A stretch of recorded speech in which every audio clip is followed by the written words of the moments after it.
Government ITI Kargil में आज 8 मई को नेशनल अप्रेंटिसशिप मेला जो है ऑर्गेनाइज़ किया है और इस मेले के ज़रिए मुख्तलिफ जो यूथ हैं उनको एक प्लेटफॉर्म देने की कोशिश किया है, ख़ासकर जॉब अपॉर्चुनिटी के हवाले से और मुख्तलिफ फील्ड्स में किस तरह की जॉब मुहैया है उस हवाले से एक प्लेटफॉर्म मुहैया की है ताकि एक्सप्लोर कर सके कि किस तरह के फील्ड्स हैं और किस तरह की जॉब अपॉर्चुनिटीज़ हैं। हमारे साथ कुछ स्टूडेंट्स हैं जिन्होंने आज के इस नेशनल अप्रेंटिसशिप मेले में शिरकत किया है, उनसे बात करना चाहेंगे। आपका नाम? जी, मेरा नाम कनीज़ फातिमा है। क्या कहना चाहेंगे आज के इस मेले के बारे में आप? तो जो आज का ये मेला था वो बेसिकली जो है ड्रॉप आउट स्टूडेंट जो प्राइमरी जो अपने प्राइमरी एजुकेशन को आगे नहीं ले पाते हैं या अलग अलग स्टूडेंट्स के लिए अलग अलग उन्होंने हमें अपॉर्चुनिटीज़ कहा कि अगर आपने अगर किसी ने 5th तक पढ़ा है तो उसके लिए 5000 रुपीज़ का स्टाइपेंडशिप वो जो है वहाँ पे देंगे और उनका थोड़ा सा काम होगा। तो it's a like a opportunity for all दो स्टूडेंट जिन्होंने अपने करियर को या वो ऑन द वे और जिन्होंने जो है अपने करियर को कंप्लीट किया हुआ है। इसके अलावा लाइक मेन काम है कि वो अनएम्प्लॉयड ना रहे, द मेन रीज़न। तो एक चीज़ और भी था कि यहाँ पे मुख्तलिफ लोगों के साथ इंटरेक्शन करके भी आप जो है रास्ते निकाल सकते हैं अपॉर्चुनिटीज़, खासकर एम्प्लॉयमेंट जनरेशन को लेकर। हाँ, क्योंकि जहाँ पे आपने देखा कि बिहाइंड यहाँ पे बहुत से डिपार्टमेंट का यहाँ पे स्टॉल लगा हुआ था, so that the student will get an idea कि आप लोग हम यहाँ पे पढ़ रहे हैं जो हमारा मेन ट्रेड का जो हम कोर्स यहाँ पे अचीव करे, अपार्ट फ्रॉम दैट हम उन ट्रेड्स को देख के भी हम क्या इम्बाइब कर सकते हैं, क्या क्या क्वालिटीज़ हम जो है what are the things that needs to be done.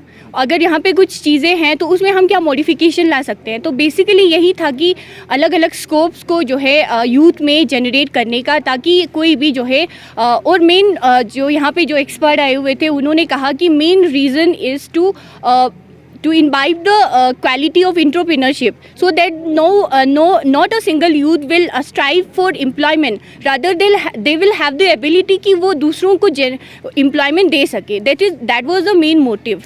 आपका पर्सनली क्या एक्सपीरियंस रहा आज के इस मेले में? तो मेरा तो बेसिकली बहुत अच्छा रहा, क्योंकि बहुत सी चीज़ें सीखने को देखा आपने यहाँ पे जो है अलग अलग जो है डिपार्टमेंट के वो आए हुए थे। तो ऐसे चीज़ें थे जैसे वाइल्ड लाइफ के यहाँ पे आए हुए थे, तो उनके पास जो ऐसे इक्विपमेंट्स कहेंगे या उनके पास जो ऐसे चीज़ें थे जो जिन्हें हमने देखा नहीं था। तो अगर यहाँ पे बहुत से पिकनिक स्पॉट्स वगैरह है, यहाँ पे हमारे हुंदरमान है, वहाँ पे अगर ऐसे लेंसेज को अगर वहाँ पे रखा जाए तो वहाँ से भी बहुत से यूथ जो है इकोनॉमी जनरेट कर सकते हैं। तो मुझे बहुत अच्छा लगा। Thank you so much. आपका नाम सर? जी, मोहम्मद हसनैन। तो आप इस इंस्टीट्यूट से पास आउट हैं? जी सर। कौन सी ईयर में आपने कौन सा ट्रेड चुना था और क्या उस टाइम पे आपका एक्सपीरियंस रहा था? सर मेरा तो वेल्डर था, पिछले साल ही मैंने पिछले साल पास आउट किया। तो अनफॉर्चुनेटली मैं इस मेले में लेट से आ पाया, इसीलिए मैं उतना जानता नहीं हूँ मेले के बारे में। बाकी पिछले साल यहाँ पे मैंने अपने ट्रेड में बहुत कुछ सीखा। और बाकी जो अनएम्प्लॉयड यूथ वगैरह है जिन्होंने ग्रेजुएट किया है, जिनको आगे कंटिन्यू अपना पढ़ाई आगे परस्यू नहीं कर सकते हैं, वो लोग अच्छे से यहाँ पे अपना इंटरेस्ट के हिसाब से अपना फील्ड चूज़ करके वो लोग यहाँ पे एक ऐसा वोकेशनल ट्रेनिंग प्रोग्राम प्रोवाइड कर सकते हैं। तो जनरली आपका क्या एक्सपीरियंस रहा यहाँ पे वेल्डरिंग का जो ट्रेड चुनने के बाद, कोर्स करने के बाद, उससे कुछ फ़ायदा हुआ आपको? जी सर, वेल्डिंग का कोर्स करने के बाद मैं अभी मेरा एक फैक्ट्री है हसनैन स्टील फैब्रिकेशन तितीछुमी के अंदर, तो मैंने वहाँ पे कारीगर रख के काम करना शुरू किया है इस चीज़ के ऊपर। चलिए, बहुत बहुत शुक्रिया। तो कुछ स्टूडेंट्स से हम बात कर रहे थे और जानने की कोशिश कर रहे थे आज के इस नेशनल अप्रेंटिसशिप मेले से किस तरह की फ़ायदा स्टूडेंट्स को हुआ है। यकीनन जितने भी स्टूडेंट्स से हमने बात की उनकी रिस्पांस पॉजिटिव आ रहा है और आपको दिखाते चले यहाँ पे मुख्तलिफ ऑर्गेनाइजेशंस के स्टॉल लगे हुए हैं और यहाँ पे स्टूडेंट्स जाके इंटरेक्ट करके वो आइडियाज़ ले सकते हैं कि किस किस फील्ड में आगे बढ़ सकते हैं और किस तरह की जॉब अपॉर्चुनिटीज़ आने वाले वक्त में मिल सकते हैं। हमारे साथ आप बने रहिए। इस मेले का मैं इस वक्त आज के दिन में तकरीबन 250 बच्चों ने हिस्सा लिया। तो इसमें अब मौसम की ख़राबी की वजह से बहुत सारे बच्चे दूर दराज इलाके से आ नहीं सके।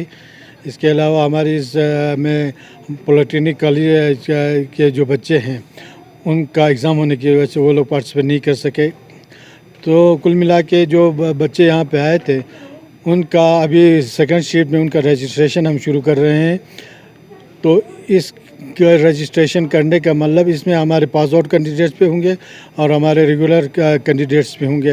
अप्रेंटिसशिप पोर्टल इनका रजिस्ट्रेशन होगा, उनका आधार लिंक होगा, तो उसके बाद उनका स्टेपन का गवर्नमेंट ने इनको स्टेपन देना है। और जिनका ट्रेनिंग अभी नहीं हुआ है तो मुख्तलिफ इंडस्ट्रियल इंस्टीट्यूट के ज़रिए या इंडस्ट्रियल सेंटर्स के ज़रिए उनको अप्रेंटिसशिप ट्रेनिंग देना है। तो उनको आगे जाकर फिर उनको जो है मुख्तलिफ इंडस्ट्रियल सेंटर्स में जहाँ जहाँ भी इनका ज़रूरत हो उनको अप्रेंटिसशिप के तहत 1 साल के लिए या 3 साल के लिए, 6 महीने से लेकर मैक्सिमम 3 साल के लिए उनको मुख्तलिफ स्टेपन के देकर उनको लिया जाता है। सर दूसरी जब जैसे आपने कहा कि स्टेफन कौन कौन से स्टूडेंट्स को मिलेगा और अप्रेंटिसशिप जो वेबसाइट है उसको रजिस्ट्रेशन करने का क्या प्रोसेस है? पहले अप्रेंटिसशिप रजिस्ट्रेशन कराने के लिए अलग हमारे नेशनल अप्रेंटिसशिप का जो पोर्टल है उधर एस्टेब्लिशमेंट्स को रजिस्ट्रेशन करना है। तो उसी के साथ साथ हमारे जो एंटरप्रेन्योर्स या हमारे स्टूडेंट्स को भी टेक्निकली ट्रेनिंग किए हुए हो या अभी जो अंडर ट्रेनिंग हो या जिनको अभी ट्रेनिंग नहीं हो, उन सब के लिए अलग अलग उसी पोर्टल के अंदर अलग अलग ये हैं, वहाँ पे रजिस्ट्रेशन करना होगा। तो उसी में से हमने सिलेक्ट करके जिसको ट्रेनिंग की ज़रूरत हो, जिसने ट्रेनिंग किया हो, प्लेसमेंट की ज़रूरत हो और जहाँ जहाँ पे इनकी ज़रूरत हो उनको वहाँ पे हमने उनके साथ टैगअप करके उनको रोज़गार मुहैया करने की कोशिश करनी है। और स्टेफन कौन कौन से स्टूडेंट को मिलेंगे सर? स्टेफन में 8th पास से लेकर ग्रेजुएशन तक है, अलग अलग स्केल के हैं, 5,000 से लेकर 9,000 तक का है। कैसे मिलेंगे, किस बेस पे स्टेफन मिलेंगे? स्टेफन ट्रेनिंग्स के लिए अलग है, जो ऑलरेडी ट्रेंड है उनके लिए अलग है। तो इसमें ज़रूरी ये है कि उनका आधार जो लिंक होना चाहिए, जब वो रजिस्ट्रेशन करेंगे आधार और एक बैंक अकाउंट जो लिंक होना चाहिए और वो सही मानों में अप्रेंटिस में होने चाहिए, जो अप्रेंटिसशिप पोर्टल पे सही ये जेन्युइन कैंडिडेट होना लाजमी है। नमस्कार आप सभी को, मैं Ravi senior manager HR NHPC से हूँ। हमारे यहाँ पर भी हम अप्रेंटिस रखते हैं। यहाँ जैसे अप्रेंटिस मेला आप लोग देख रहे हैं यहाँ पर, तो हम भी यहाँ से अप्रेंटिस जो ITI कारगिल है यहाँ से हम लेते हैं। हमारे जो मतलब ज़्यादातर टेक्निकल के रहते हैं, जैसे आपके इलेक्ट्रीशियन हो गए, प्लम्बर हो गए, इसके बाद ऑफिस के लिए हम कोपा लेते हैं, वेल्डर है, इसके बाद मोटर मैकेनिक है, ये सब ट्रेड में हम लेते हैं। जैसे यहाँ से स्टूडेंट पास आउट होते हैं तो पास आउट होने के बाद इनके पास थ्योरेटिकल नॉलेज तो होता है, प्रैक्टिकल नॉलेज होता नहीं है। तो वो प्रैक्टिकल नॉलेज NHPC अपनी जिम्मेदारी समझते हुए उनको प्रोवाइड करती है। आज के डेट में हमारे पास करीब 24 अप्रेंटिस लगे हुए हैं और इनको हर महीना स्टाइफंड भी दिया जाता है।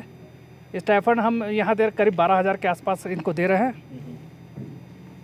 और इनको अगर NHPC में अप्रेंटिस में अगर आना है तो उनके इनका जो गवर्नमेंट का पोर्टल है उसमें जाके वो रजिस्टर करेंगे और उसके बाद फिर वहाँ से हम उनको सेलेक्ट करके अपने यहाँ ट्रेनिंग में रख लेते हैं 1 साल के लिए। आज के मेले से कितने अप्रेंटिस को आप ले रहे हैं? ये हमारा ऑलरेडी यहाँ 24 हमारे यहाँ लगे हुए हैं। अब ये इनका जो टेन्योर है ये जुलाई में ख़त्म हो जाएगा। नेक्स्ट फिर अगस्त से फिर हम लेंगे यहाँ पर से, जिन्होंने रजिस्टर्ड किया होगा पोर्टल में।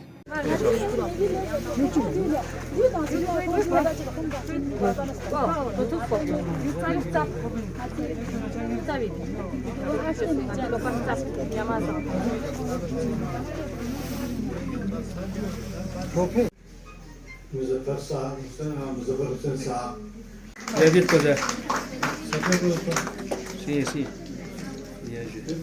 रोशनी में सितारों से छीन लूं, उतनी ही रोशनी में सितारों से छीन लूं। जितने गरीब तन है चादरों से बेनियाज, जितने गरीब तन है चादरों से बेनियाज, उतनी ही चादरें में मज़ारों से छीन लूं, उतनी ही चादरें में मज़ारों से छीन लूं। इतनी तो जुर्रतें हो मेरी कम से कम बुलंद, इतनी तो जुर्रतें हो मेरी कम से कम बुलंद, शाहों के ताज फख्र इशारों से। आपको बताना चाहता हूँ कि SBI इस चीज़ में कैसे वो करता है रिक्रूटमेंट। अप्रेंटिसशिप जो है इसमें एक एज लिमिट है SBI में आने के लिए, उसका एज लिमिट है 20 से लेके 28 ईयर्स। इसमें एजुकेशन क्वालिफिकेशन जो है वो आपको ग्रेजुएट है, मिनिमम ग्रेजुएशन चाहिए इसमें।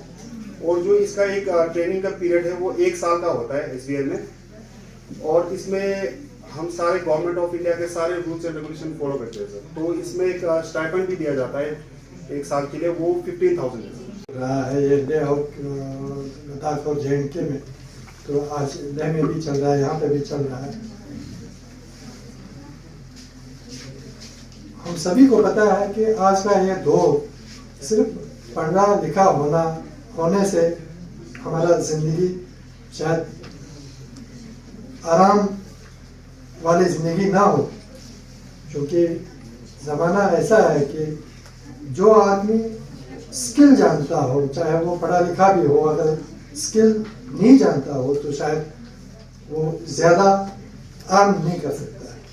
तो क्योंकि सबको पता है गवर्नमेंट सेक्टर में एम्प्लॉयमेंट की बहुत अब मुश्किल है, हर किसी को एम्प्लॉयमेंट मिलना। तो इस सिलसिले को देख के हर किसी को एक चाहिए कि एकेडमिक लाइन में अच्छा पढ़ाई लिखाई हो, लेकिन साथ में स्किल आप जानता हो।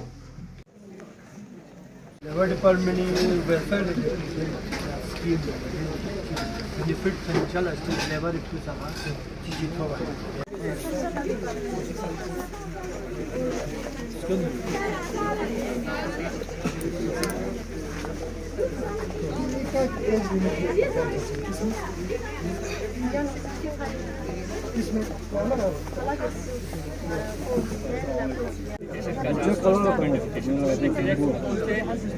लंबी कला लगी, विशाल वाला कला चाहिए।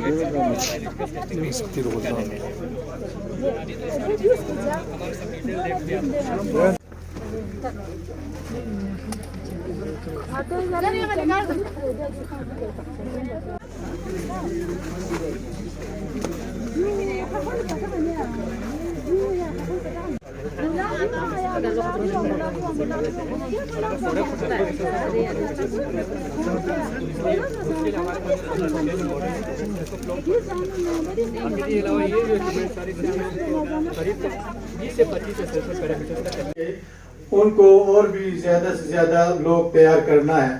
तो इस सिलसिले में हमारे जो मेन ऑब्जेक्टिव्स है sir, to regulate the program and training of apprentices in the industry so as to conform to the prescribed syllabi, period of training वगैरह as laid down by the Central Apprenticeship Council sir। तो इसी तरह से ताकि हम इसको जो लोगों के अंदर जो स्किल है उस स्किल को उसी पर्टिकुलर सेक्टर में पर्टिकुलर जहाँ पे जिस स्किल की ज़रूरत है उसको यूटिलाइज करने के लिए अप्रेंटिसशिप का ये मौका हमें फराहम कर रहे हैं सर। इसमें हमारे जो ऑलरेडी ट्रेंड होगा उनको और फर्दर ट्रेनिंग की ज़रूरत होगा अप्रेंटिसशिप में, वो भी मिलेगा सर। और जिनको ट्रेनिंग नहीं दिए हुए हैं, नए हो, ग्रेजुएट्स हो, बाकी पढ़े लिखे हो, अगर वो ट्रेनिंग लेना चाहते हैं तो हमारे इंडस्ट्रियल सेक्टर्स में और भी ट्रेनिंग उनको भी मुहैया किया जा सकता है सर।